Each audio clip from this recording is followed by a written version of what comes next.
eureka! The story so far. Stationary things don't want to move. It takes a force to move them. Force equals mass times acceleration and is measured in newtons. When a force moves something through a distance, work is done.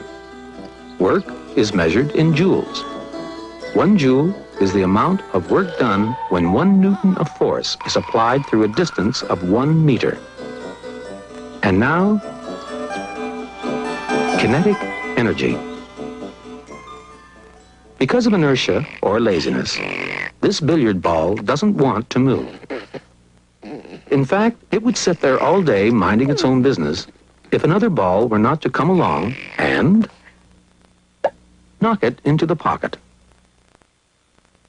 Because the second ball forces the first one to move.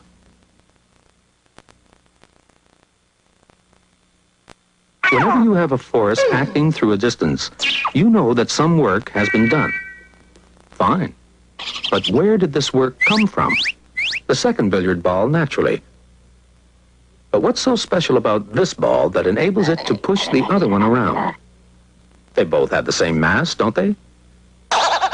And they're both being pulled down to Earth by exactly the same force of gravity. So what did the second ball have that the first ball didn't? Movement.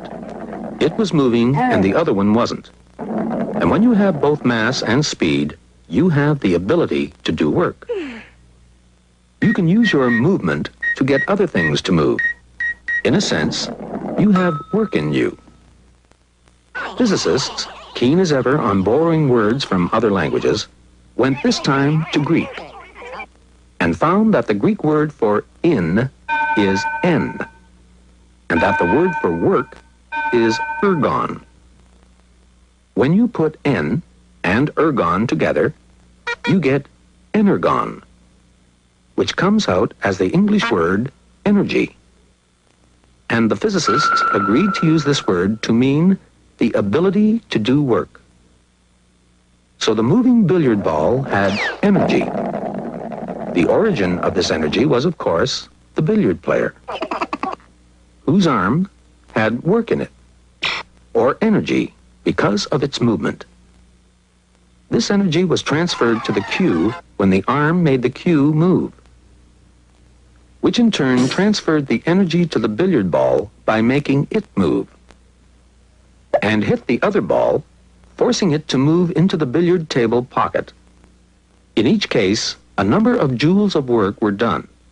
Arm moving cue, cue moving ball, ball moving ball. But since work is merely energy in action, and there's no work possible without energy, we might as well say that a number of joules of energy were expended each time. And that's exactly what we do say. Both work and energy are measured in joules. Think of joules being transferred from an energy box to a work box, and then to a force times distance box.